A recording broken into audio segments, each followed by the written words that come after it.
Welcome to Naka Tales. Don't forget to subscribe. He was just 10 years old when his life changed forever. Born in a dusty favela on the outskirts of São Paulo, Marcos Silva had feet like poetry, a natural, untaught elegance that made a beaten-up football feel alive beneath his toes.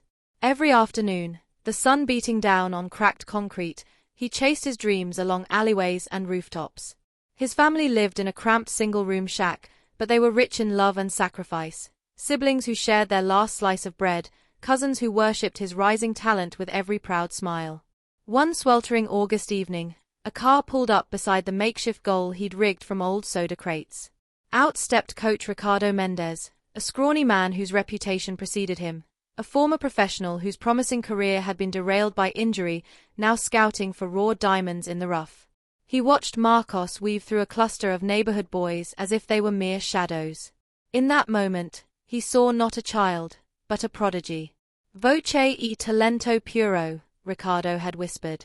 Voce vice grande. You are pure talent. You will be great. From that day, Marcos's world shifted. He was enrolled in Ricardo's lower academy, trading dirt for polished turf, street sandals for sleek cleats. His family wept with pride as he boarded the bus each morning, carrying only one small backpack. Inside, his childhood tucked away in a single tattered notebook full of dreams. Over 6 grueling years, the boy transformed into a young man of sinew and spirit. He endured dawn runs beneath the lonesome hum of traffic, weight sessions that left him gasping, tactical lectures penned on scuffed whiteboards. Ricardo was rigorous, demanding, but fair, and Marcos repaid every drop of sweat with dazzling precision on the pitch. Meanwhile, back home, whispers and shadows grew darker. Unbeknownst to Marcos, envy is a seed that thrives in fertile ground. His relatives, cousins who once tussled with him in street games, watched his ascent with simmering resentment. They whispered that Ricardo had bribed local officials to secure Marcos's place. They muttered that the academy scholarships were a sham.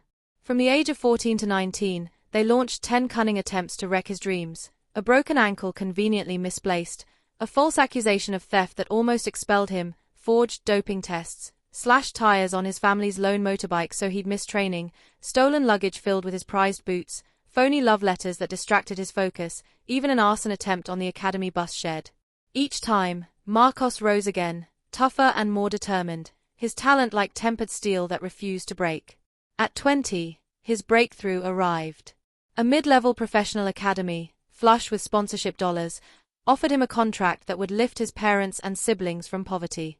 He moved into a modest apartment with his mother and younger sister, sending every extra penny home.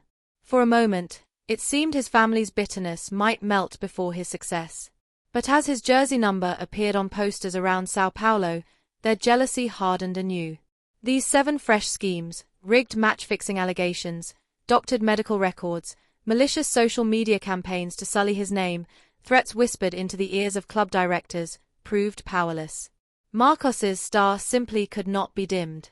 He scored goal after goal, his name slashed across weekly headlines, Silver Strike lights up stadium. Sponsors flocked. His account swelled. Everyone wanted a piece of the Brazilian phenomenon. And that is when the darkness within his own bloodline reached its apex, a kidnapping so brutal in its cunning that it left even Ricardo, his mentor, gasping in horror. Under cover of night, armed men abducted Marcos's parents from their apartment. No ransom note was left on the door, only a single text to Marcos's phone: pay 50 million reais or they die. Panic seized his heart. This was no clumsy sabotage, it was pure, cold vengeance. He negotiated with trembling desperation, pacing hotel hallways in downtown São Paulo while the world's media speculated, soccer star holds nation hostage. When the exchange was made, faceless cash piled into unmarked duffels, his parents staggered back, blooded but alive, a final bullet grazing the wall beside them. The betrayal struck deeper than any broken bone. His own kin had plotted his ruin, threatening the very people who had sacrificed everything for his chance. Somehow, amid the wreckage of fear and relief, they ushered in a new conspirator, an arranged marriage. His relatives introduced Isabella Ramos, a strikingly beautiful heiress from a wealthy family in Minas Gerais. She was elegant, porcelain-skinned, with eyes like obsidian. They spun a tale of blossoming love. She adored Marcos's talent, dreamed of walking beside him as his empire rose. Her dowry, a fortune enough to secure every remaining family member's future, provided Marcos agreed. Lonely, wounded, seeking solace, Marcos found in Isabella a gentle presence. She asked no questions of his past. She soothed his nightmares, laced his coffee with cinnamon and reassurance. Her hand on his shoulder felt like a balm. He fell for her, hard, believing he'd found the unwavering constant his life so desperately needed. But at a ritzy beachfront club, when the neon lights pulsed and the music numbed his senses, Isabella reached her breaking point. Buzzed on top-shelf cocktails and worn down by guilt, she leaned close, eyes glossy. "It was us," she slurred, voice barely audible above the bass. "Your relatives, they planned it all. The kidnapping, the marriage. We never loved each other. We were tools to break you, to bleed you dry." She named names, uncles, cousins who had once kissed his cheek at family gatherings but now plotted his fall. And then, her final confession, "Isn't it funny? They thought you'd die before you saw the end." Her words dropped like stones in his gut. Marcos froze, glass trembling in his hand. The room spun. Isabella fled into the night before he could grasp her meaning. Betrayal slammed into him from every direction. He felt the sting of tears long withheld. His heart fractured under the weight of every lie, every smile that had concealed a dagger. Rage and clarity merged into a singular purpose: justice. He contacted Ricardo, who mobilized discreet investigators. Within days, law enforcement swept through the conspirators' properties, unearthing stacks of fabricated documents, hidden weapons, offshore accounts funneling the ransom. Cousins and siblings alike were arrested, their faces drained of color under the glare of cameras. The world watched in stunned silence, rivalry turns to retribution. Isabella exonerated herself with tearful testimony. She'd been a reluctant pawn, too scared to defy her own family. Her eyes, once obsidian, now shone with genuine remorse.